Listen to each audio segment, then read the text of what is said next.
देखो अपने कोल है रिसर्च मेथोडोलॉजी, ठीक है। जड़ा रिसर्च हैगा दो वर्ड्स तो मिलके बनिया हैगा वा, एक ता री एक ते सर्च, ठीक है।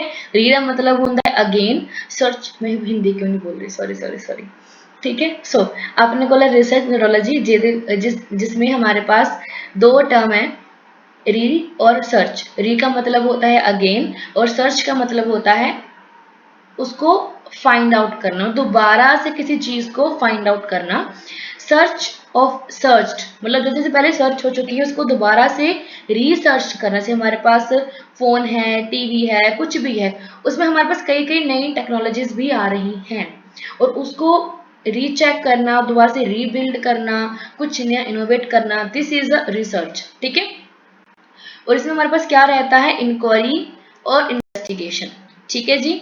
सिस्टमेटिक एंड मेथोडोलॉजिकल हमारे पास रिसर्च रहती है। सिस्टमेटिक मतलब क्या है कि पहले ये करेंगे, फिर ये होगा, फिर ये, हम स्टेप बाय स्टेप हमारे पास चीजें चलती हैं इसके अंदर और हमारी जो नॉलेज है वो इंक्रीज होती है। ये क्या हो गया, इसके फीचर्स भी साथ में हो गए कि क्या होता है रिसर्च मेथोडोलॉजी। आगे देखो हिस्ट्री क्या है कि जो रिसर्च है वो शुरू ही कब से हुआ, जो टर्म यूज ही कब से हुआ, जब हमारे पास यूरोप में रूढ़िवादी सिस्टम चल रहा था। कोई वहां पे एक्टिविटी नहीं थी, कोई वहां पे इनोवेशन नहीं थी, सिर्फ जो राजा महाराजा हैं वही जो ट्रेडिशनल लाइफ को जी रहे थे। उसके बाद हमारे पास रेनांसा होता है। रेनांसा में क्या कि हमारे पास साइंटिफिक नॉलेज आता है, ज्ञान आता है, लोगों के पास साइंटिफिक चीजें आती हैं। तो जब डार्क एज से लोग बाहर निकलते हैं और क्रांति में रेनांसा में आते हैं, तब उनके मन में एक थोड़ा सा रिसर्च का कि जो कुछ पहले हो गया है, ठीक है, अब उसमें कुछ नया फाइंड आउट करे, कुछ नया क्रिएट किया जाए ताकि हमारे पास इनोवेशन आ जाए। आगे देखो इसके ऑब्जेक्टिव क्या है, अलग अलग फिनोमिना को बाकियों के साथ फेमिलर करवाना, किसी चीज के कैरेक्टरिस्टिक्स को बताना रहता है। मतलब जो इसके रिसर्च के ऑब्जेक्टिव है वो क्या ही है कि देखो अलग अलग घटनाएं हमारे समाज में हो रही हैं, इनको आपस में रिलेट करके बताना कि आगे क्या ही होगा, राइट। दूसरा किसी के फीचर्स को एक्सप्लेन करना, उसके बाद किसी इंडिविजुअल जैसे उसके सिचुएशन को एक्सप्लोर करना, उसको एनालाइज करना, राइट। रिव्यू एंड सिंथेसिस करना एग्जिस्टिंग नॉलेज को, जैसे कि हमारे पास कोई पहले कोई चीज थी, जैसे हमारे पास पहले कीपैड वाला फोन था और आज हमारे पास स्मार्टफोन है, और स्मार्टफोन तो इतना स्मार्ट हो चुका है कि हम बोलते हैं वो सुन लेता है, हमारी आवाज को रिकॉग्नाइज कर लेता है, इतना स्मार्ट हो चुका है वो, ठीक है। आगे देखते हैं कैरेक्टरिस्टिक्स क्या है। फर्स्ट है ऑब्जेक्टिव। ऑब्जेक्टिव का मतलब कि नो बायस, मतलब कि अगर मैं कोई रिसर्च कर रही हूं तो उसमें मैं ऑब्जेक्टिव रहूंगी, कोई वहां पे मैं ये नहीं बोलूंगी यार ये मैंने रिसर्च करी है तो ये तो बहुत बढ़िया होगी, ऐसा नहीं। ऑब्जेक्टिव नो बायस कि जो आंसर आया मैंने उसको हूबहू वैसा ही लिखा। Subjective opposite of the objective कि हर का अलग अलग व्यू पॉइंट होता है। रिसर्च के अंदर अगर तो हम क्वांट में जा रहे हैं, क्वांटिटेटिव रिसर्च कर रहे हैं तो ये ऑब्जेक्टिव होगा, अगर हम क्वाली रिसर्च कर रहे हैं तो ये क्या होगा, सब्जेक्टिव होगा। जैसे हमारे पास एक्सप्लोरेटरी है, डिस्क्रिप्टिव है, ग्राउंडेड थ्योरी है, नरेटिव रिसर्च है, तो वो सब्जेक्टिव होता है। केस स्टडी है, सब्जेक्टिव होता है, जहां पे हम अपने व्यू पॉइंट से चीजों को समझते हैं। देन है रिलायबिलिटी, यहां से क्वेश्चन काफी बनते हैं रिलायबिलिटी और वैलिडिटी से, यहाँ से काफी क्वेश्चन बनते हैं। आगे देखो रिलायबिलिटी। रिलायबिलिटी का मतलब है कि अगर आपने कोई चीज एक बार करी, जिस भी तरीके से करी, वो सेम चीज वैसे रिपीट हो रही है, सेम चीज वैसे रिपीट हो रही है, सेम रिपीट हो रही है, दिस इज अ रिलायबिलिटी। कि एक बार जैसे हो चुकी है तो उसी सेम पैटर्न को दोबारा से बनाएंगे तो वो वैसे का वैसे दोबारा डुप्लीकेट होगा, दिस इज रिलायबिलिटी, ठीक है। आगे देखो वैलिडिटी, एक्यूरेसी जितनी अच्छी आ रही है, क्लियर, परफेक्ट। देन है एक्यूरेसी जो क्लैरिटी को दिखाता है कि सेम चीजें बार बार हमें दिखाई दे रही हैं। देन है जनरलेबिलिटी, मतलब क्या है इसका साधारणता, मतलब इसका मतलब हो गया जिसमें हम किसी चीज को यूनिवर्सल बोल देते हैं कि जैसे मेरा भाई बड़ा अच्छा है तो बोलो सबके भाई बड़े अच्छे हैं, ये चीज। अगर मैंने चावल उबाल के बनाए तो मैं बोलूंगी कि चावल उबाल के हर जगह बन सकते हैं, चाहे क्या अमेरिका, क्या इंग्लैंड, तो क्या ही ऑस्ट्रेलिया, तो क्या ही इंडिया, चावल उबाल के हर जगह बन सकते, दिस इज अ जनरलेबिलिटी कि कोई चीज अगर आपने रिसर्च करी है, अगर उसमें एक्यूरेसी है, वैलिडिटी है, रिलायबिलिटी है, तो अगर आप वो चीज किसी भी तरीके किसी भी जगह पे इंप्लीमेंट करोगे सेम इंग्रेडिएंट के साथ, तो वो सेम ही आएगा। This is a generalizability apply to every people.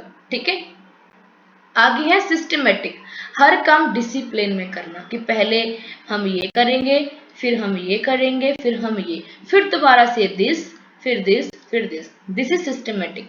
Then है रेप्लीकेबल, डुप्लीकेट होती है। ठीक है, आगे देखो टाइप ऑफ रिसर्च में है, ऑब्जेक्टिव के बेस पे रिसर्च होती है, आउटकम के बेस पे होती है, लॉजिक के बेस पे होती है और प्रोसेस के बेस पे होती है। ठीक है जी, जो रिसर्च है ऑब्जेक्टिव क्या है हमारा, मतलब सपोज करो ऑब्जेक्टिव है कि कितने बच्चे खुश हैं।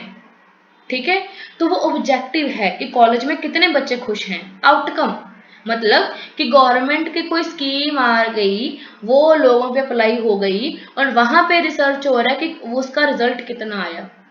लॉजिक कि अगर आप फोन का यूज करते हो तो कितना इफेक्ट आपके आपकी आंखों पर पड़ रहा है, this is the logic. Process मतलब कि अगर कोई बंदा रोज दूध ही पिए तो उसके ऊपर क्या ही प्रभाव पड़ेगा, दिस इज अ प्रोसेस। ठीक है, तो इन सभी के बेस पे हमारे पास रिसर्चेस होती हैं और इसमें हमें अलग अलग रिसर्च टाइप देखने को मिल जाते हैं। आगे देखो बेसिक ऑफ ऑब्जेक्टिव के अंदर आता है एक्सप्लोरेटरी, डिस्क्रिप्टिव और कोरिलेशन। ठीक है, देन है एक्सपेरिमेंटल और देन है एक्सप्लेनेटरी।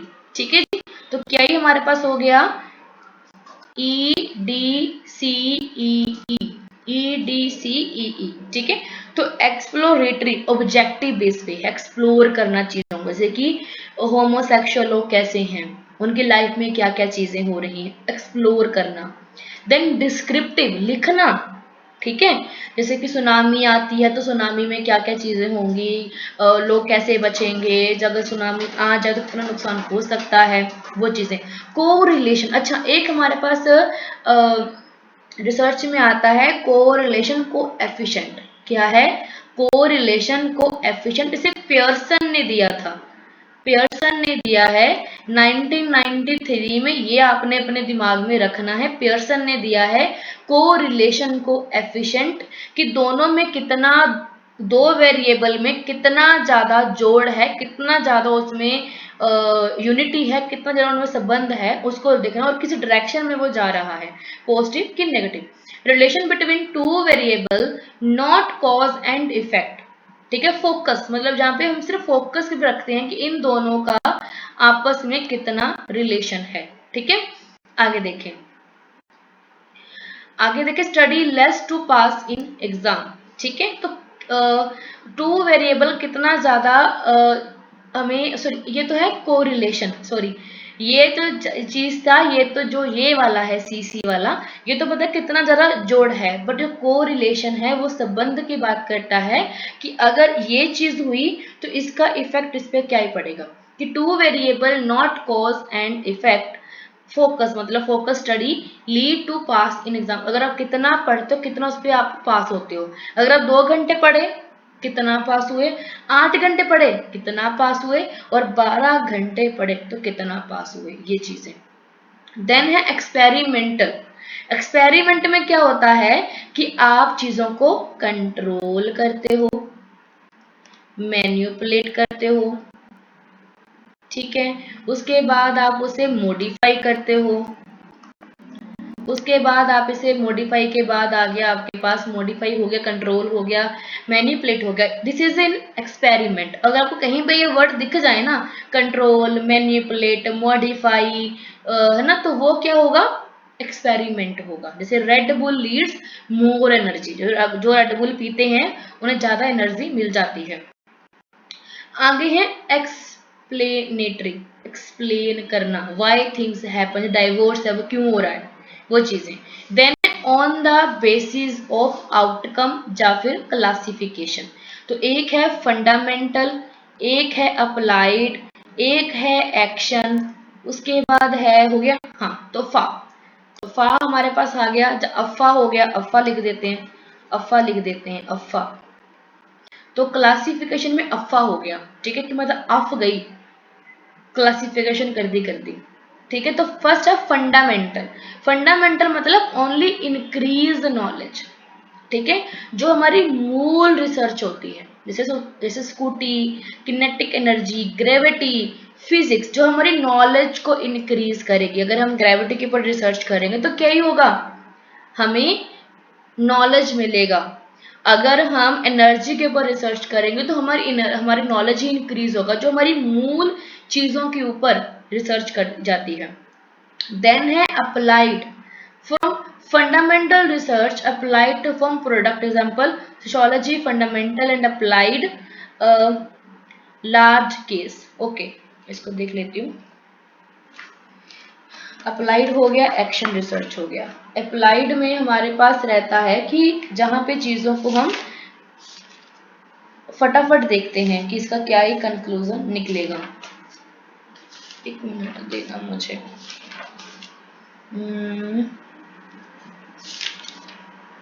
अप्लाइड,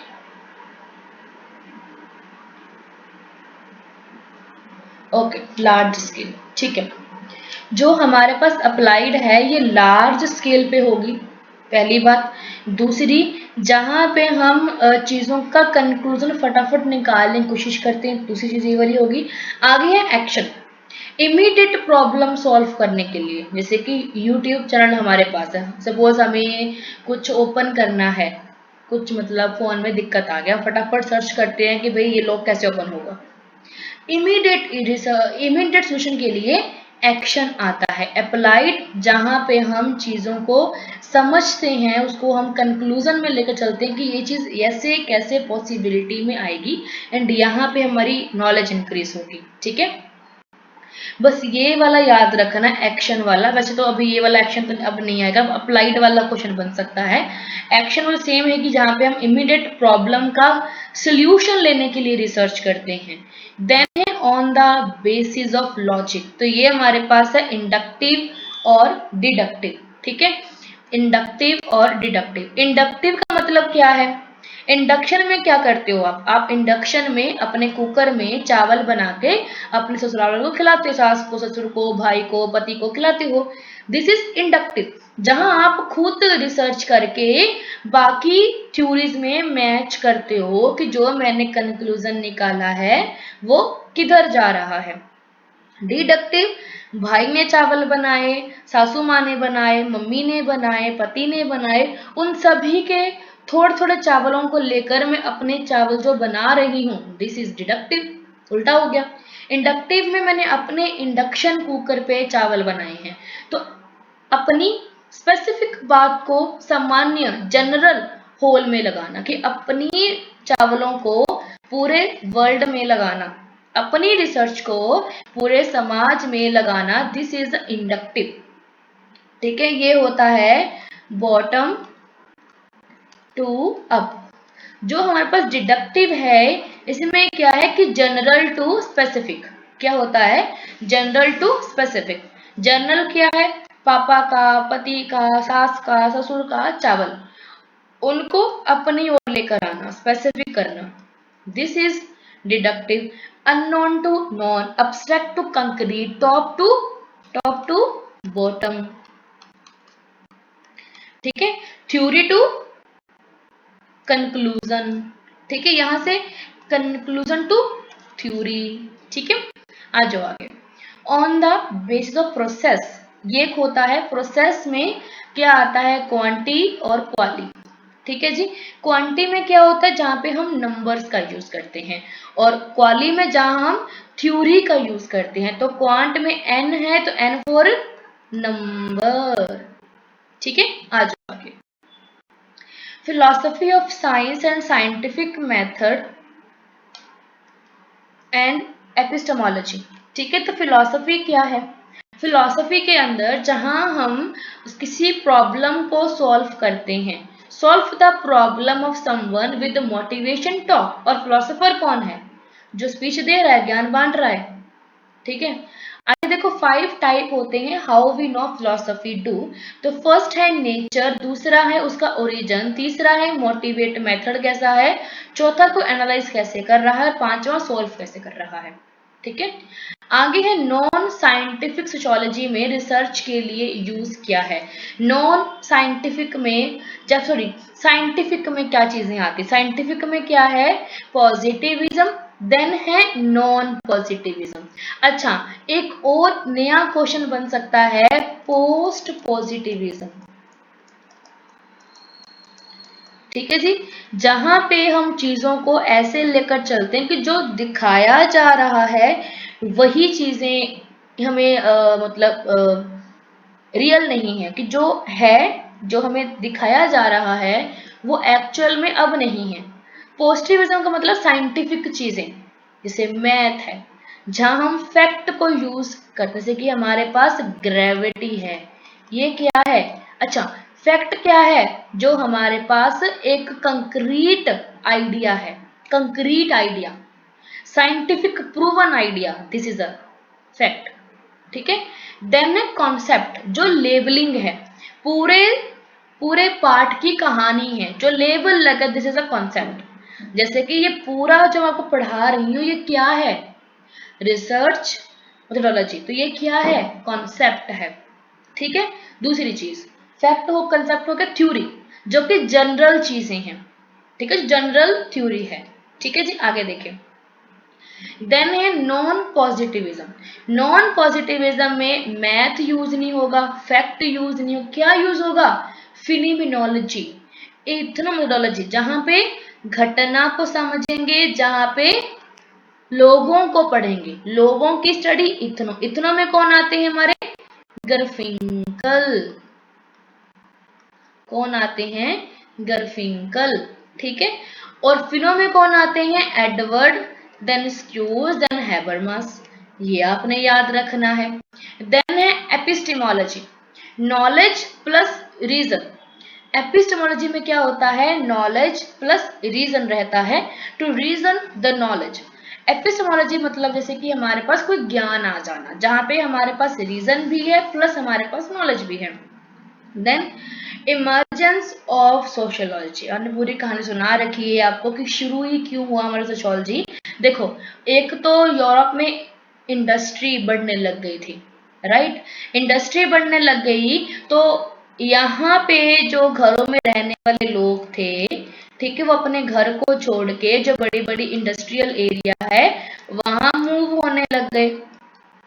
ठीक है, वहां ये मूव होने लगी, तो घर में कौन रह गया, इनकी बीवियां, इनके बूढ़े माँ बाप, ठीक है, इनके निके निके बच्चे, वो घर पे रह गए। अब ये जो जवान जनता है वो तो पहुंच गई काम, पैसे कमाने के लिए काम पे, ये पीछे रह गए बुढ़ा बुढ़ी और पत्नी और बच्चे। अब जो पत्नी है पूरे घर को भी चला रही है, इनकम भी देख रही है, बच्चों को भी संभाल, पूरे डिसीजन भी ले रही है, और जब ये बंदा 6 साल 2 साल बाद कभी घर वापस आ रहा है तो पूरे घर को कंट्रोल करने की कोशिश कर रहा है। बट अब वो पॉसिबिलिटी नहीं है, क्योंकि सबको अपनी अपनी मर्जी करने का अधिकार हो चुका है।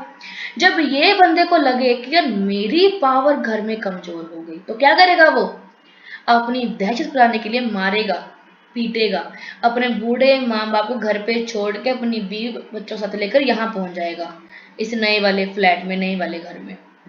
मिडिल क्लास पैदा हो जाएगी, डोमेस्टिक वायलेंस होगा, डाइवोर्स होगा, अनएम्प्लॉयमेंट भी होगा, अर्बनाइजेशन भी होगा, एब्सोल्यूट पॉवर्टी हमें देखने को मिलेगी, मतलब जहां पे आपके पास इतना भी पैसा नहीं है कि आप अपनी बेसिक जरूरतों को पूरा कर सके, ये होता है एब्सोल्यूट पॉवर्टी। स्लम हमारे पास देखने को मिलेगा, क्रिमिनल एक्टिविटीज हमें देखने को मिलेंगी। ठीक है, जब इतना कुछ हुआ तो इसको पढ़ने के लिए, इन प्रॉब्लम का सिल्यूशन देने के लिए ना पॉलिटिकल साइंस हमारे काम आया, ना हमारे पास इकोनॉमी काम आया, ना एंथ्रोपोलॉजी काम आया, ना फिलोसफी काम आया, ना हमारे पास साइकोलॉजी काम आया, तो काम क्या आया, कुछ भी नहीं। तो फिर हमारे ऑगस्ट कॉम्टे और सिमेल जो बड़े बड़े फिलोसोफर थे, बोले इन प्रॉब्लम का सिल्यूशन देने के लिए हम क्या करें। तो उन्होंने एक सब्जेक्ट को बनाया, सब्जेक्ट उस समय नहीं था, वो एक चीज बनाई, उसका नाम था सोशो फिजिक्स। कि ये समाज में होने वाली घटनाओं का कंक्लूजन निकालेगी, उसको सॉल्व करेगी। बाद में हमारे ऑगस्ट कॉम्टे अपनी बुक पॉजिटिविज्म वाली में सोशियोलॉजी टर्म देते हैं कि ऐसा एक टॉपिक हमारे पास है, सब्जेक्ट हमारे पास है जो कि इन प्रॉब्लम का सोल्यूशन दे सकता है। तब से सोशल फिजिक्स का नाम जो है वो सोशियोलॉजी बन जाता है। इसीलिए हम ऑगस्ट कॉम्टे को क्या बोलते हैं, फादर ऑफ सोशियोलॉजी। समझ गए शुरू क्यों हुआ। उसके बाद हमारे पास फ्रेंच रेवोल्यूशन भी हो गया था। अब उसमें क्या हुआ था, फ्रेंच रेवोल्यूशन में एक राजा हुआ करता था, लुइस 14। ठीक है, लुइस 14। उसकी पत्नी भी थी एक सुंदर सी गोरी चिट्टी। ठीक है, अब वो पत्नी और वो पति जो थे, दोनों राजा और रानी, इतना मगन थे अपनी लग्जरी लाइफ के, उनको कोई खबर ही नहीं थी कि जो उनकी जनता है बड़ी ही सैड होके रह रही है, उन्हें बहुत तकलीफ हो रहा है, बिकॉज घर वहां पे अकाल पड़ा हुआ है, पैसे उनके पास नहीं है, काम उनके पास नहीं है, तो लोग बड़े परेशान हैं। और कभी एक भिखारी जो है उस रानी के पास जाता है, मुझे कुछ खाने को दे दो, मुझे ब्रेड का पीस दे दो। वो रानी क्या बोलती है कि तुम पागल हो, तुम मेरे घर आए हो, तुम ब्रेड मांगोगे, तुम केक क्यों नहीं खाते। और वहां से लगता है पता हमें कि रानी को आइडिया ही नहीं है कि जनता में क्या हो रहा है। तो फिर ये जो लोग हैं दुखी आत्मा, ये दुखी होकर अपने राजा को मार देते हैं और स्लोगन देते हैं कि हम मोनार्ची खत्म करके डेमोक्रेसी लेकर आएंगे, जहां पे हमारी सरकार होगी। तब स्लोगन देते हैं लिबर्टी, फ्रेटर्निटी और इक्वालिटी। ठीक है जी, आगे देखें। सेंट सिमन स्टूडेंट थे हमारे कॉम्टे जी, सेमन के स्टूडेंट थे हमारे ऑगस्ट कॉम्टे। ठीक है जी, आगे देखिए। सोशो फिजिक्स समाज की प्रॉब्लम को ठीक करने के लिए बनाया गया था। बाद में 1838 में, ये याद रखना, 1838 में हमारे पास सोशियोलॉजी आता है, जब हमारे ऑगस्ट कॉम्टे अपनी बुक लिखते हैं पॉजिटिविज्म वाली। आगे देखो, मॉडर्निटी क्या है। मॉडर्निटी का मतलब है जब नए थॉट्स वाला मॉडर्न ट्रेडिशन हमें देखने को मिले। ठीक है, ट्रेडिशनल रॉन्ग एक्टिविटीज को बैन करने वाला प्रोसेस, जैसे कि हमारे पास है सती प्रथा को बैन करने वाला कॉन्सेप्ट, चाइल्ड मैरिज को खत्म करने वाला कॉन्सेप्ट, और विडो रीमैरिज करने वाला कॉन्सेप्ट। दिस इज मॉडर्निटी, कि जहां पे ट्रेडिशनल थॉट खत्म हो रहे हैं और जो नए थॉट्स हैं वो डेवलप हो रहे हैं। This is a modernity. हमारे एफजी पहले बोलते हैं कि वेस्टर्न का क्लास और ईस्टर्न का कास्ट सेम है। ये याद रखना, एफजी बेले ने क्या बोला कि वेस्ट का जो क्लास है, ईस्ट का जो कास्ट है, वो इक्वल है, बराबर बोल दिया। अब भाई हमारे लुई दूमे, स्पेलिंग लुई दूमे के, लुई दूमे है ये। ठीक है, तो लुई दूमे बोले कि ऐसा नहीं है। जब वो इंडिया आते हैं, उसको पढ़ते हैं, तो एफजी बेले के थॉट को रॉन्ग प्रूफ करते हैं कि भाई साहब ऐसा नहीं है। हमारे आपके वेस्टर्न में क्या होता है कि अमीर गरीब हो सकता है, गरीब अमीर हो सकता है, बट इंडिया में ऐसा नहीं है। ब्राह्मण शूद्र नहीं बन सकता, शूद्र ब्राह्मण नहीं बन सकता। तो आप जो कह रहे हो ना कि दोनों बराबर चीजें, ये बराबर नहीं है, ये अलग अलग है भाई, हिरार्की है हमें यहाँ पे देखने को मिलती। तभी उन्होंने क्या दिया था, होमो हिरार्किकस इन 1966 अपनी किताब। ठीक है, वो कहते हैं कि इंडिया में होमोरार्कीज हैं और वेस्टर्न में होमो इक्वल्स होता है। ये आपने याद रखना है। आपको ये तो याद होगा ही लुई दूमे का है, बट ये भी याद रखना है कि होमो इक्वल्स है हमारे लुई दूमे का ही। वो बोलते हैं हिरार्की इंडिया में है, इक्वालिटी इक्वल जो है वो वेस्टर्न में होता है। ठीक है जी, आगे देखें तो कहते हैं कि up to down and down to up का जो प्रोसेस चलता रहता है वेस्टर्न वाले में, बट इंडिया में ऐसा नहीं है। इंडिया में ब्राह्मण शूद्र नहीं बन जाएगा, शूद्र ब्राह्मण नहीं कभी बन जाएगा, कभी पॉसिबिलिटी नहीं है ये चीज होने की। हाँ, वो अमीर गरीब हो सकता है, बट अपनी कास्ट को बदलने पॉसिबिलिटी नहीं है। इन 1966 याद रखना। और एक और टर्म दिया था प्योरिटी और पोल्यूशन का। अब ये क्या है कि प्योर कौन है, जो कि अपर कास्ट के हैं। पोल्यूशन में कौन है, जो हमारे पास पुअर हैं, जो गरीब हैं हमारे पास। ठीक है, चलिए आगे हमारे एंद्रे बेते आते हैं। तो एंद्रे बेते जो हैं श्रीपुरम में जाके स्टडी करते हैं, श्रीपुरम की जो तंजौर जिला है वहां पे स्टडी करते हैं ये, ठीक है। और ये वेबर से प्रभावित है, तो क्या देते हैं ये ट्रीटेरियन मॉडल देते हैं, ट्रीटेरियन मॉडल देते हैं ये, ठीक है, क्लास स्टेटस एंड पावर का, जो कि हमारे वेबर ने भी दिया था, क्लास कास्ट एंड पार्टी का, ठीक है। तो वो चीजें ये भी देते हैं। आगे है क्यूमुलेटिव, तो ब्राह्मण के पास सब कुछ है पर शूद्र के पास कुछ नहीं है, तो फाइट नहीं होगी। क्यूमुलेटिव का मतलब है कि अगर पता ही हो, हमें पता ही हो कि भाई हम ब्राह्मण हैं, हमें सब कुछ मिलेगा, पर ये शूद्र है, से कुछ नहीं मिलेगा, तो पता ही है, बचपन से पता है कि हम छोटी कास्ट के हैं, हमारे साथ ऐसा होगा ही होगा। एक होती डिप्रेस्ड, डिप्रेस्ड वो जिनके पास कास्ट है, स्टेटस नहीं है, पावर है, ठीक है, जैसे राजपूत हैं, कास्ट अच्छी है, कास्ट अच्छी राजपूत हैं, पैसा भी है, पावर भी है, वो क्षत्रिय होते हैं, पर स्टेटस नहीं है। रिस्पेक्ट किसकी है? ब्राह्मणों की। तो इनमें झगड़ा हो सकता है। अब जिनके पास कुछ है नहीं, जिनके पास है, इनको पता ही है कि मेरे पास तो कभी होगा भी नहीं, तो लड़ाई नहीं होगी। पर जिनको पता है कि क्या मेरे पास कास्ट भी अच्छी है, पैसा भी खूब है मेरे पास, पर मेरे पास स्टेटस नहीं, उसको मैंने लेना है, तो बस उसके लिए फिर क्या होगा? लड़ाई होगा। देन है objectivity and reflexivity and ethics and politics and formation research design. तो हमारे पास है क्वालिटेटिव, जहां पे हमारे पास गुणात्मक रिसर्च होता है, कहां पे? थ्योरी के बेस पे। आगे है क्वांट, जहां पे हम नंबर्स के ऊपर खेलते हैं, स्टैटिक्स का यूज करते हैं, ठीक है जी।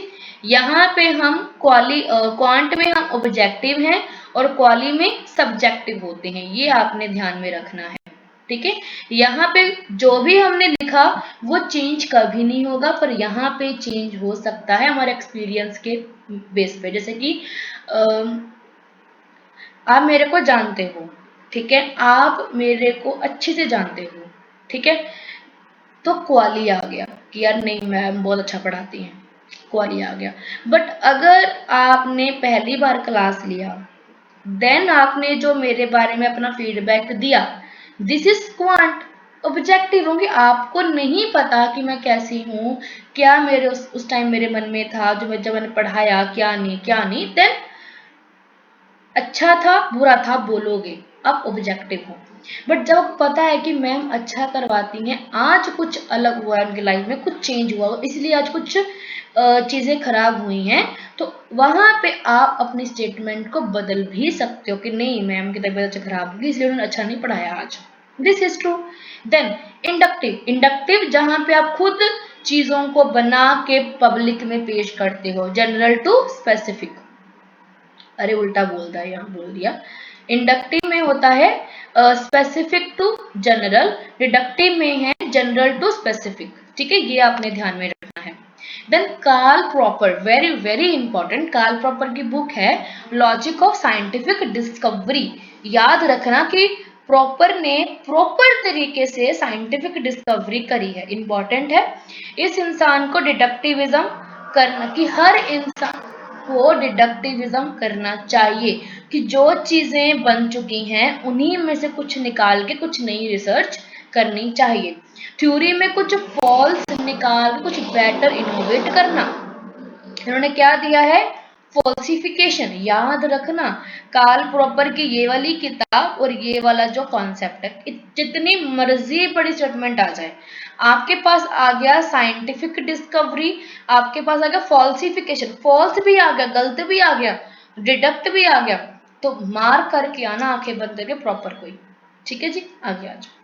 लेबोरेटरी एक्सपेरिमेंट, अब इसका मतलब ये है कि आपके पास 5-6, जैसे आपके पास सास का, ससुर का, पति का, पति और दूसरा ननान का चावल है, उसमें से कुछ गलती निकाल के, इसमें नमक कम है, इसमें मिर्ची कम है, इसमें चावल पक्के नहीं है, इसमें हल्दी नहीं है, ऐसा कुछ गलतियां निकाल के अपना एक बेटर चावल बनाना, दिस इज फॉल्सिफिकेशन।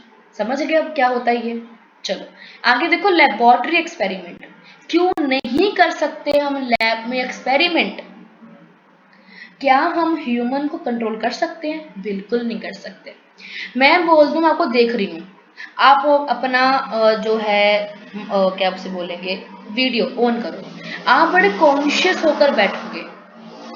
अगर मैं आपको पढ़ा रही हूँ और आपका कैमरा बंद है, आप खाना भी बना सकते हो, खाना खा भी सकते हो, आप रिलैक्स होके ऐसे टांगों के ऊपर टांगे रख के बैठ के सुन भी रहोगे, आंखें बंद करके, मैडम क्या बोल रही है, बस बोले जो बोले जा बोले, हम सुन ही रहे हैं, हम देख नहीं रहे, तब आपका माइंड कुछ और होगा।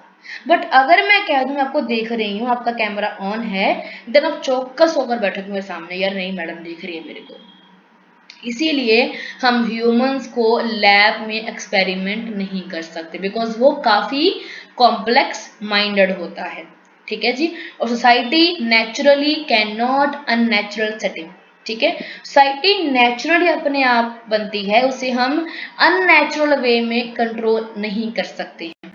आगे है loss of ecological validity. Natural way हमारे पास है कि खत्म हो जाएगा, बिल्कुल जो उनका नेचुरली एक नेचर है वो ऑलमोस्ट खत्म ही हो जाएगा। देन हमारे पाइने ने बोला था कि अगर आप किसी को छुप कर देखते हो तो एथिकल क्राइम हो जाएगा।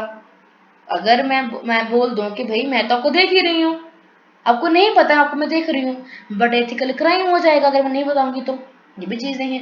ह्यूमन बीइंग कॉम्प्लेक्स हैं, वो आपके सामने कुछ और पीठ पीछे कुछ और। ये गॉफमैन का ड्रामाटोलॉजी भी आ सकता है, ड्रामाटोलॉजी भी आ सकता है कि आप फ्रंट स्टेज पे कुछ और बैक स्टेज पे कुछ और हो। देन है ब्राइमन। ब्राइमन ने बोला कि ह्यूमन बीइंग को मैन्युपुलेट नहीं कर सकते आप उन्हें बोलो आज आपको चावल देंगे, अच्छा अच्छा डांस करके आना, बोलोगे चावल ही हम चावल क्यों खाएंगे, हाँ हमें कुछ अच्छा सा खिलाओ। दूसरा, आप उसे मैनिपुलेट नहीं कर सकते क्योंकि वो अपना दिमाग ही नहीं लगा लेगा। देन लॉन्गिट्यूडनल स्टडी, जहाँ पे आप time, age, era almost change होता रहता है और आप इसमें भी ह्यूमंस को नहीं लेकर चल सकते।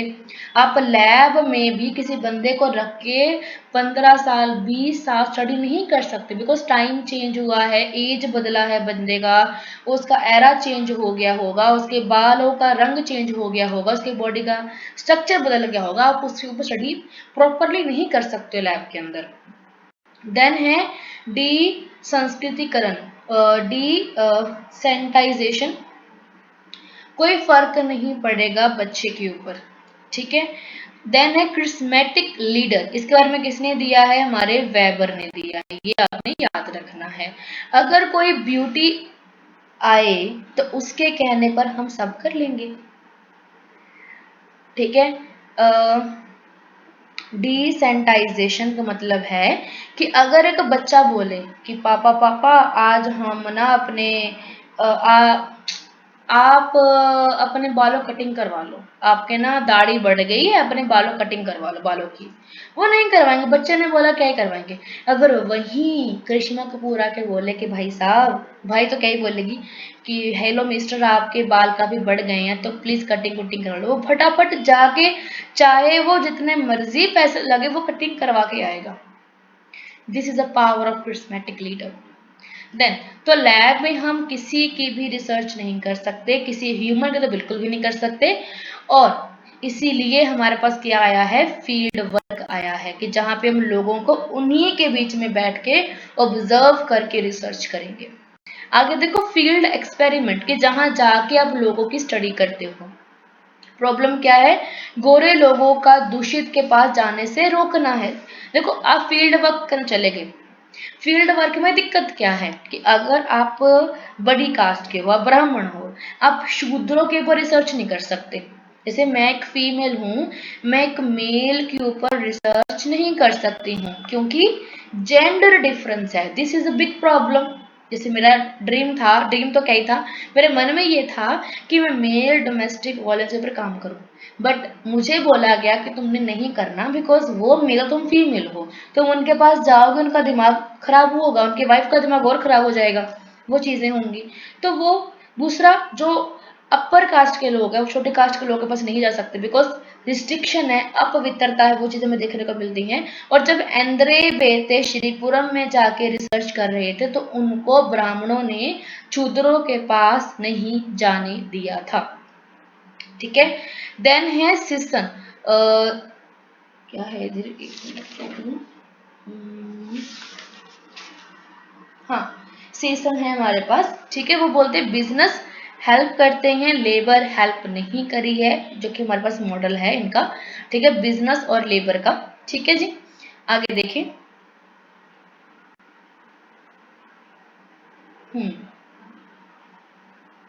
ओके, आगे देखो तो निगरानी रखने से ह्यूमन जो कैरेक्टर है परफेक्ट बन जाता है, बोलते हैं हाउथॉर्न इफेक्ट। क्या है? हाउथॉर्न इफेक्ट। ठीक है, तो अगर आप किसी के ऊपर निगरानी रखते हो तो वो ऑटोमेटिकली परफेक्ट दिखाने के लिए दिखावा करने लग जाता है। देन एथिकल इश्यू भी छुपकर अगर आप उसे देखते हो, उसकी स्टडी करते हो, ऑब्जर्वेशन करते हो, तो एथिकल क्राइम भी होता है। Short time study, short time जो सही से रिजल्ट नहीं देता, अगर आपने 2 महीने लगाए किसी के ऊपर, आपने कंक्लूजन निकाल दिया, तो वो अच्छा नहीं होगा, बिकॉज आपको नहीं पता कि उस टाइम पर 2 महीनों में वहां पे क्या क्या चीजें हो रही हैं। आपको एटलीस्ट वहां पे 5 साल तो रहना पड़ेगा, तब जाके यू गेट आइडिया कि चीजें वहां पे एक्चुअल में हो ही क्या रही हैं। देन है कंपैरेटिव मेथड, 2 या 2 से अधिक, 2 प्लस चीजों का, वेरिएबल्स का कंपैरिजन करके कंक्लूजन निकालना, this is a comparative method. जैसे कि मुगलों में होने वाले मेले और आजकल के जो मेले हो रहे हैं उनका एक्सपेरिमेंट करना कंपैरेटिव मेथड है।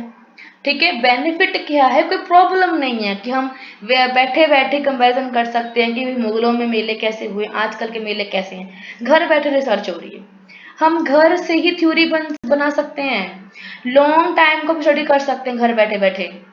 क्या दिक्कत है इसके अंदर? इजी टास्क है।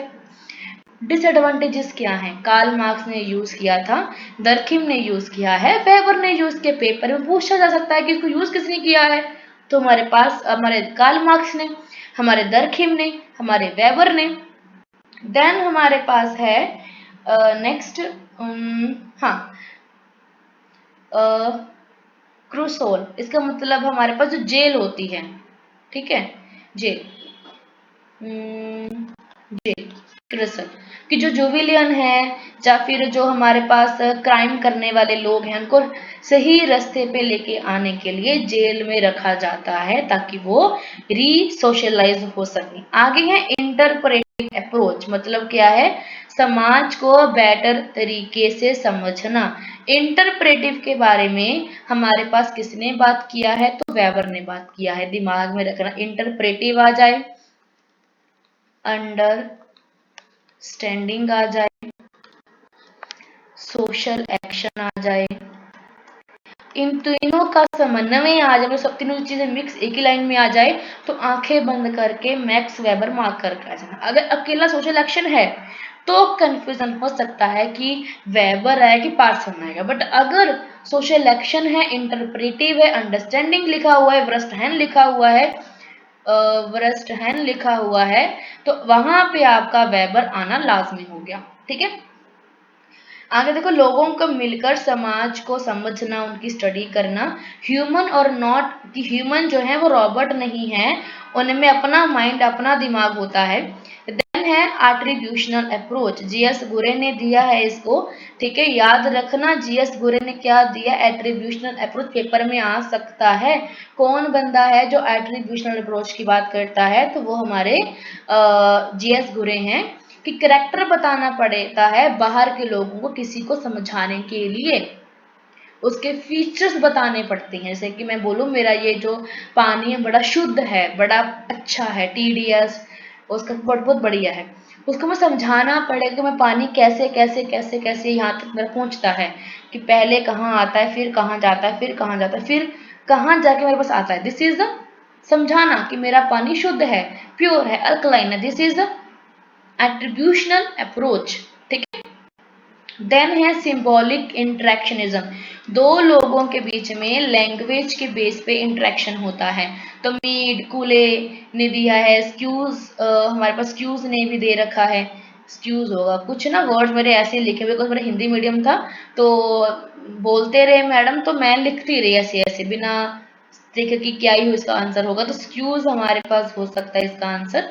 ठीक है जी, तो वो चीजें हुई, तो स्क्यूज हमारे पास है, तो हमारे साइन किसी को तथा किसी के सिस्टम, किसी के साइन हमें समझ आते हैं, इसी को कहते हैं सिंबॉलिक इंट्रैक्शनिज्म, कि दो लोगों के बीच में जो हमें इंट्रैक्शन देखने को मिलता है, दिस इज अ सिंबॉलिक इंट्रैक्शनिज्म। ठीक है जी, और दूसरी बात ये है कि इसमें हमारे पास language, gesture, significant gesture, significant symbol देखने को मिलते हैं।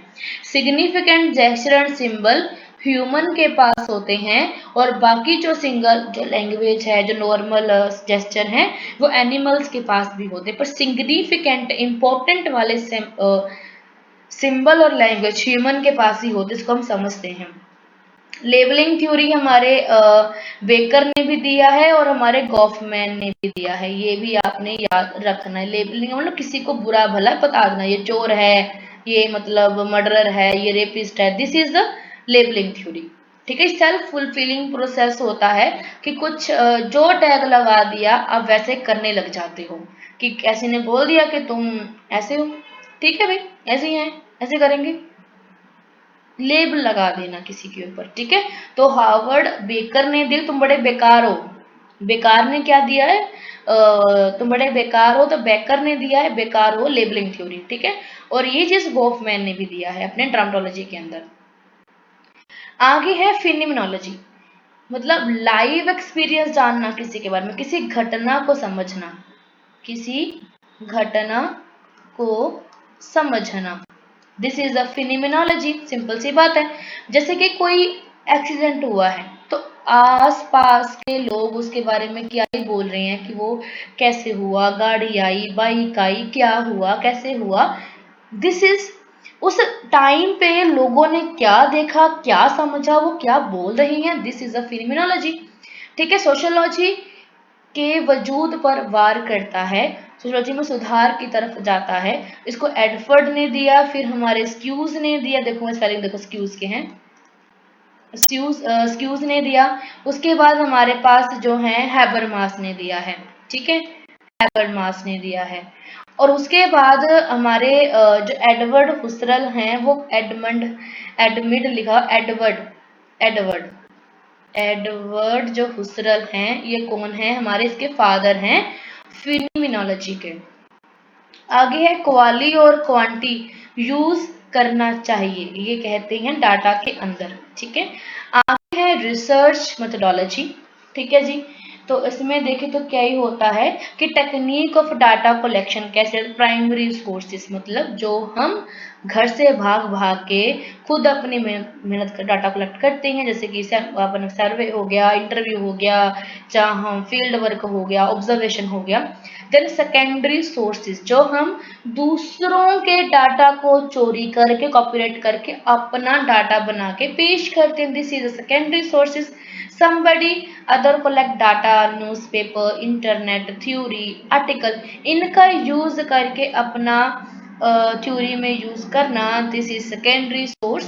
देन हमारे पास है how to choose primary research method, जो हमारे पास प्राइमरी रिसर्च होता है इसका डाटा हम चूज ही कैसे करते हैं। पहला है source of founding specific type of method, मतलब किसी को पैसे दे देना, सर्वे करवा लेना, है ना, या फिर किसी को बोलना यार काम कर दे या सर्वे करवा दे, मेरा भला ही हो जाएगा, तुम्हारा पक्का दोस्त, ऐसे ऐसे बोल के अपना सर्वे करवा लेना। ठीक है, और ये क्वांटी में ही हो सकता है, क्वाली में नहीं हो सकता। क्वाली में क्या होता है कि आप लोगों से उनकी बातों को निकालते हो, और लोग ऐसे ना अपनी बातें निकालते, अपने घर की चुगलियां जो होती हैं वो बड़े ही सोच समझ के अपनी बातों को बोलते हैं किसी के सामने। देन है theoretical and practical consideration of the topic, की जब भी आप स्टडी करने जाते हो तो आपको पहले ये आइडिया लगाना होगा कि मैं किधर जा रहा हूँ, किसके पास जा रहा हूँ, ठीक है, उनका आइडिया कैसा होगा, उनके पास मैं कैसे क्वेश्चंस लेकर जाऊं ताकि वो मुझे धीरे धीरे अपनी पूरी बात बता दें। When we study about rich and poor behaviour we do qualitative method and if we study of voting it's called a quantitative. ठीक है, आगे देखें, शुड रिलायबल एंड वैलिडिटी, जो हमारी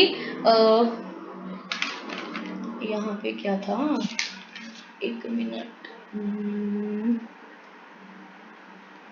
हाँ प्राइमरी सोर्स, जो हमारा प्राइमरी सोर्स है वो रिलायबल और वैलिडेट ही होना चाहिए। प्रैक्टिकलिटी, शॉर्ट टाइम में सही रिसर्च चूज करना, प्रैक्टिकल अप्रोच भी, प्रैक्टिकल की भी, आप कह रहे हो कि मैंने जानना है कि बच्चों के ऊपर गवर्नमेंट की जो स्कीम है उसका क्या प्रभाव पड़ रहा है, सोचो कि 2 महीने में पूरा रिसर्च निकाल लूंगी तो पॉसिबिलिटी नहीं है, आपको एटलीस्ट 1 साल 6 महीने लगाने पड़ेंगे उसके ऊपर। देन एथिक्स, किसी की रिसर्च करने से पहले उसकी परमिशन लेना कि मैं आपका सर्वे ले लूं, आपका इंटरव्यू ले लूं इस पर्पस के लिए। आगे है चूजिंग सैंपल।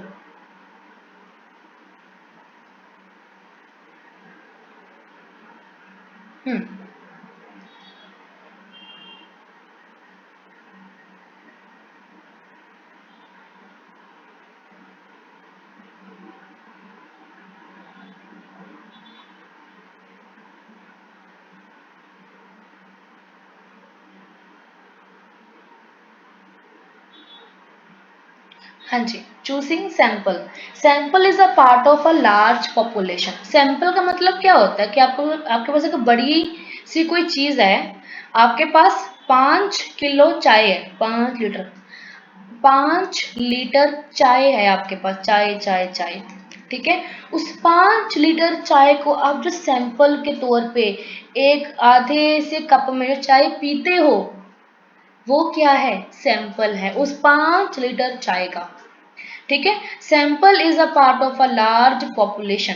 ठीक है, आगे देखें, सभी लोगों को चूज करने की जगह कुछ तो चूज किया और वही सभी लोगों के लिए रिप्रेजेंट कर रहे हैं, कि सभी को चूज करने की जगह पे हमने कुछ लोगों को चूज कर लिया और फिर वही कुछ लोग जो हैं सभी को रिप्रेजेंट कर रहे हैं। हमने पूरी चाय पीने की जगह पे आधा कप चाय पी लिया, देन हमें रियलाइज हो गया पूरी चाय बढ़िया बन चुकी है जो खराब बन चुकी है। ऐसे ही 5000 बच्चों के ऊपर रिसर्च करने से बढ़िया है कि आप 500 बच्चों के ऊपर रिसर्च करके कंक्लूजन निकाल दो कि सही बच्चे कैसे होंगे। ठीक है जी, आगे देखें, यहाँ एग्जांपल है ब्लड सैंपल का। आगे है स्टेजेस क्या है हमारे पास सैंपल की। तो पहला है टारगेट पॉपुलेशन, जैसे कंट्री को करना है, सिटी को करना है, विलेज को करना है, किसको करना है भाई, टारगेट तो बनाओ।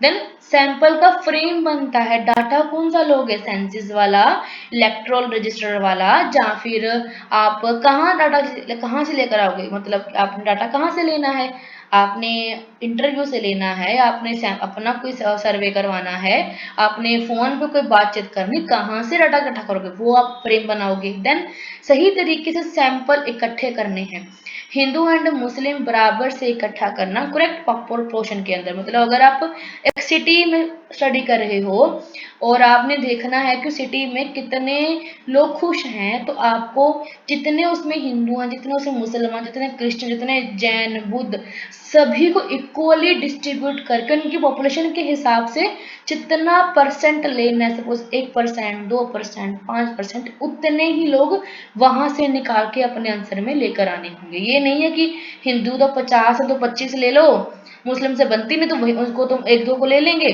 वही 50 ही है, पर बनती नहीं है तो आप 2 को उठा के ले आओगे, वो नहीं करना होता इसके अंदर। ठीक है, देन है जनरलाइज द रिजल्ट, सब पर लगा देना, जो आपने कंक्लूजन निकाला कि बंदे कितने खुश है उस सिटी के अंदर, तो सभी पे लागू कर देना, कितने बंदे खुश हैं जी। ठीक है, टाइप ऑफ सैंपलिंग, पहला है random, random random random random, कि जो बंदा आया उठाओ सैंपल ले लो, कि चाप लो, ठीक है, एकदम कर लिया बस, मतलब जो दिखा उठाओ और अपना सैंपल करवा लो। ठीक है, जैसे कि आप मेले में गए हो तो मेले में जो बंदा मिल रहा है उससे सैंपल भरवाए जा रहे हो, रैंडम सैंपलिंग है, और इसमें हमें मिलती है प्रोबेबिलिटी। ठीक है। सिस्टमेटिक सैंपलिंग कि पैटर्न से कार्य करना, मतलब आज मैंने ये क्वेश्चन किया करवाया था आपको क्लास के अंदर, जैसे 2 बच्चे हैं, 2 के बाद तीसरा बच्चा ले लेना है, 2 के बाद तीसरा बच्चा ले लेना, सिस्टमेटिकली चलना है। दिस इज कि आपने इनको छोड़ के जो केवा बच्चा है वो आपने लेना है। This is a systematic sampling. Then है स्ट्रैटिफाइड रैंडम सैंपलिंग, मतलब की है इदा कि आपने एक डब्बा बना लिया कि आर्ट्स वाले, ये मेडिकल वाले, ये नॉन मेडिकल वाले, ये कॉमर्स वाले, इनमें से 2 ले लिए, इनमें से 3 ले लिए, इनमें से 1 ले लिया, इनमें से 5 ले लिए। This is stratified random sampling. किसी ग्रुप से किसी भी चुनिंदा लोगों को ले लेना, पहले सब पॉपुलेशन को जोड़ लेना अलग अलग के ग्रुप में, किन्हीं तो चूज कर लेना तथा वो बाकियों को रिप्रेजेंट करते, मतलब ग्रुप बना दिए अलग अलग, ये आर्ट्स वाले, मेडिकल, नॉन मेडिकल, साइंस सारे ले लिए, और उसके बाद क्या कर दिया, अपनी मर्जी से जो अच्छा लगा, बच्चा सुंदर लगा, उठाया, सैंपल ले लिया। This is certified random sampling. Then है कोटा, कोटा रखना कि अगर 100 बच्चे हैं और यहाँ 200 बच्चे हैं, यहाँ 300 बच्चे हैं, यहाँ 400 बच्चे हैं, तो इनका सिर्फ 1% लेना है, सभी का कोटा। किसी के कोटे में कोई और कोटा नहीं आएगा। अगर 1% की बात है, अगर यहाँ पे हमारे पास 10 लोग आएंगे, यहाँ 10 आएंगे, यहाँ 10 आएंगे, यहाँ 10 आएंगे, सपोज उस दिन 10 बच्चे आए ही नहीं सैंपल देने के लिए, 5 बच्चे ही आए, तो 5 बच्चों का ही रिप्रेजेंट लिया जाएगा, 5 बच्चों का ही सैंपलिंग लिया जाएगा। ये नहीं यहाँ से 5 बच्चे और उठाकर यहाँ ले आएंगे, नहीं, कोटा कोटा होता है। ठीक है जी। चलो, जैसे हिंदू हिंदू में आएगा, मुस्लिम मुस्लिम में आएगा, ठीक है, स्पेसिफिकली रहेगा। ठीक है। देन है मल्टी स्टेज सैंपलिंग कि sample from sample when population is large, opinion poll करवाते हैं हम, मतलब पोल करवा दे कि आपको क्या चल रहा है, ये किए, ये किए, ये किए, तो लोग अपना अपना वो टास्क करते हैं, पोल करते हैं। This is multi stage sampling. Then है स्नो बॉल सैंपलिंग, मतलब मुझे नहीं पता कौन सैंपल दे रहा है मेरे को, बस ऐसा है कि मैंने कहा ये 3 बंदों को भेजना है, और उनको कहा तुमने अपने 3 बंदों को भेजना है, और उन्होंने अपने अपने बंदों को बोला कि आपने आगे 3 बंदों को भेजना है। तो ऐसे करके चेन बनती गई, बनती गई, बनती, डाटा बने कहाँ कहाँ कहाँ कहाँ से मिले जा रहा है। Like MLM. वॉलंटियर सैंपलिंग, जहां बंदा खुद आपके सैंपलिंग करता है, जैसे यूट्यूब वाले सैंपलिंग करवाते हैं, आपको कैसा लग रहा है हमारी ऐड, आप कौन सी ऐड देख रहे हो, है ना, रिन की देख रहे हो या फिर उसकी व्हील की देख रहे हो, किसकी देख रहे हो, तो वो जहां पे हम खुद वॉलंटियर बन के सैंपलिंग करके आते हैं फ्री ऑफ कॉस्ट, टाइम अपना लगा के। दिस नेक्स्ट है नॉन रिप्रेजेंटेटिव सैंपलिंग कि discuss with someone in mall about mall, मतलब कोई रिप्रेजेंटेटिव नहीं है उसका, मतलब बस ऐसे कि भाई कोई बंदा आया और रैंडम बोले कि भाई कैसा लग रहा है आपको, आप खुश हो जिंदगी में, नहीं खुश हो, आप ध्यान करते हो, ऐसे रैंडमली कुछ भी पूछो, कुछ भी उसका कंक्लूजन ले लेना। This is a non representative sampling. Then convenience, घर बैठे हो, फोन कर लिया, हेलो कैसे हो, बताना यार तुम्हारा क्या दिल लगता है खुश होने में, खुश हो नहीं खुश हो, चलो। उसके बाद कोई बूढ़ा मिल गया, उससे बात कर ली, कोई लेडी मिल गई, उससे बात कर ली, कैसा लग रहा है, खुश हो नहीं खुश हो, चलो क्या हो गया, ध्यान करो, ऐसा करो वैसा करो। This is convenience sampling, first person for sampling. Then Karl Popper ने क्या दिया है हमारे पास, ट्राई टू फॉल्सिफाई, मतलब फॉल्सिफाई आ जाए, फॉल्स आ जाए, साइंटिफिक डिस्कवरी आ जाए, तो वहां पे आपने इस कार्ल प्रॉपर को प्रॉपर तरीके से गलती करके भी गलत नहीं करना। ठीक है जी। चलो, try to falsify their theories by looking at untypical, मतलब क्या है कि जो चीज आपको लग रही ठीक होगी उसमें से भी कुछ ना कुछ गलत निकाल के कुछ अलग कर देना। This is a falsification. हमारे हर्बर्ट ब्लूमर जी हैं, हर्बर्ट ब्लूमर जी जो हैं वो स्टडी करते हैं best informed member of social group rather than cross section of a group. ठीक है, वो कहते हैं कि आप उनके जो हमारे हर्बर्ट ब्लूमर है ना, ये आते हैं सिंबॉलिक इंट्रैक्शनिज्म में। और उसमें क्या होता है कि आप लोगों से मिलो जुलो, बातचीत करो, ट्रस्ट बनाओ, इंट्रैक्शन करो। और वो क्या बोलेंगे भाई, दिमाग देखो उनका कैसा है। वो कुछ बोलेंगे कि भाई अगर आपने किसी की रिसर्च करवानी है ना, तो आप उनसे एक रिश्ता बनाओ प्रॉपर तरीके से, बेटर तरीके से, घुलो मिलो, फिर उसके बाद उनकी रीसैम्पलिंग लो।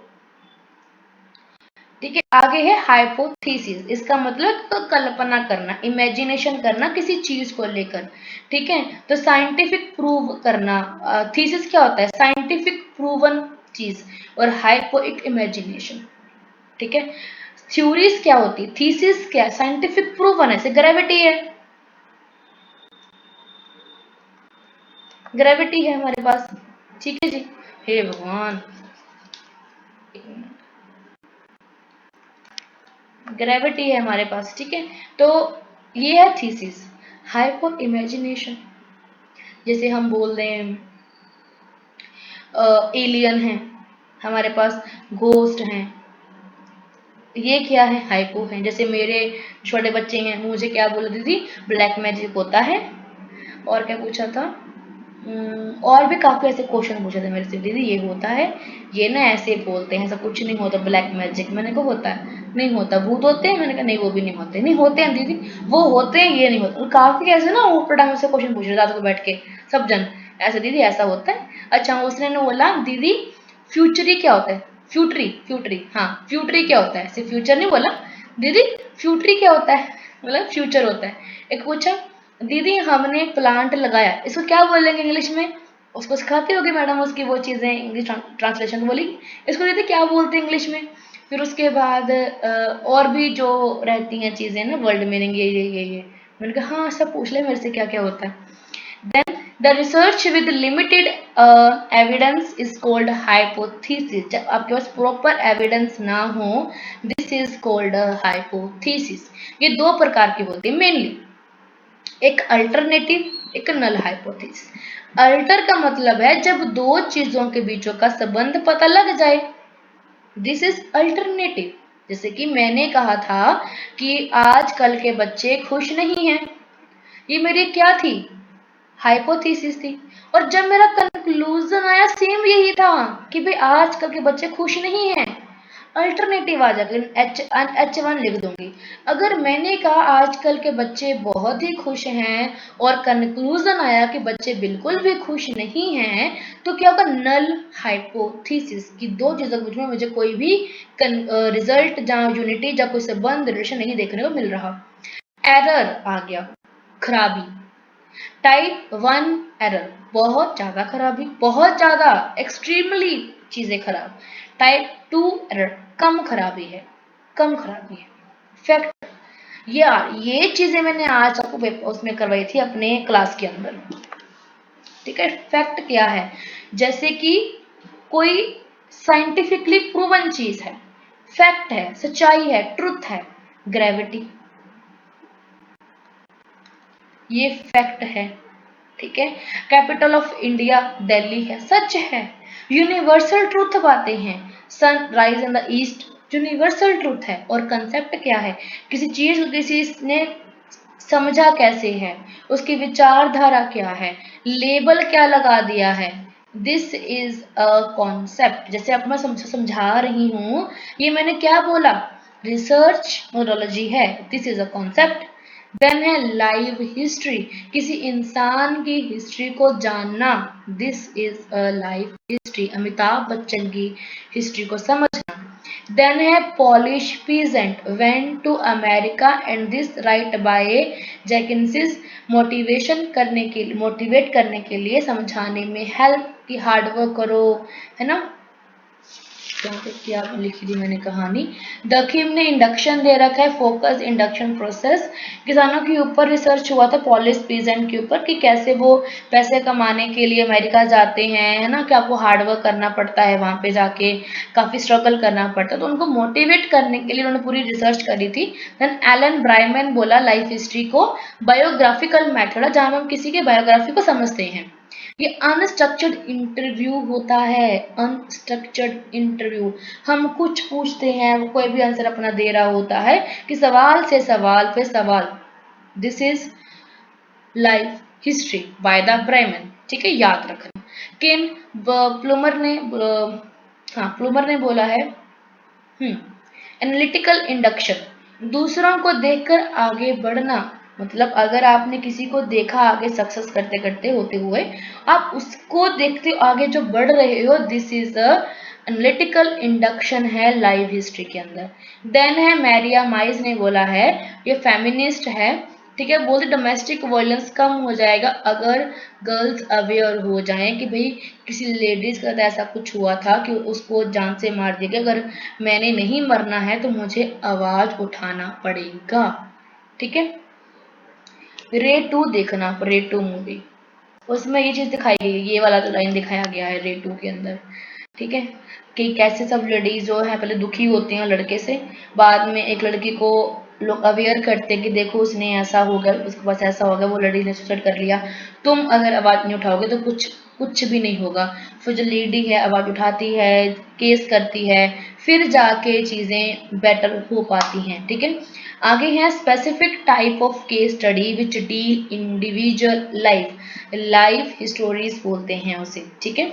आगे है पायलट स्टडी, किसी चीज की लार्ज स्केल स्टडी नहीं होती है, पहले स्मॉल स्केल स्टडी होती है, कितना प्रॉफिटेबल है कोई चीज, पॉलिसी फिजिबिलिटी रिसर्च को इम्प्रूव करने के लिए, तो वो हम देखते हैं। मतलब क्या है इसका पायलट का, कि आपने एक बहुत बड़े लेवल पे स्टडी करना है, मानते हैं करोगे भी, आप कर भी लोगे, बट आप एकदम चुटकी मार के पूरे शहर की स्टडी नहीं कर सकते।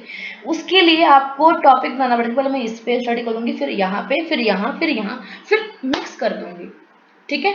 और वही जो मिक्स है वो क्या बन जाता है हमारा एक big study, grand theory, grand study.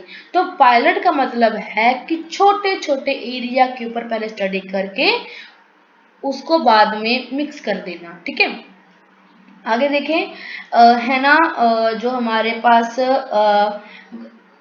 Govern है, वो बोलती है रेपुटेशन बिल्ड करता है, कम लोगों में इज्जत तथा बाकियों में भी इज्जत होगी।